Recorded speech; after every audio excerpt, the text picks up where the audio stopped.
Zonat rurale të Gjirokastrës po tërheqin gjithnjë më shumë turistë të huaj që kërkojnë qetësi, natyrë dhe eksperjenca autentike. Me një makinë rulot, çifti turistëve gjerman, John dhe Bandet, ka nisur një aventurë disa ditore në jug të vendit, duke eksploruar traditat, mikpritjen dhe bukuritë natyrore që ofrojnë fshatrat e kësaj zone. Pas një qëndrimi nëpërmet, ata vendosën të ndaleshin edhe në Gjirokastër, aty ku thonë se gjetën qetësinë dhe eksperjencat që kërkonin. Kemi një javë që po udhëtojmë me makinën tonë. Fillimisht ishim në përmet dhe më pas vendosëm të vizitojmë edhe Gjirokastrën. Mundohemi të gjejmë vende që ofrojnë qetësi.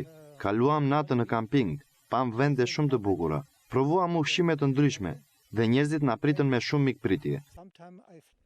Ecja në natyrë, ngritja çadrave mes gjelbërimit dhe kontakti drejt për drejt me jetën reale, janë ato çfarë po kërkojmë, thot Bandet. It's a nice city. Është një vend shumë i bukur me njerëz mikpritës.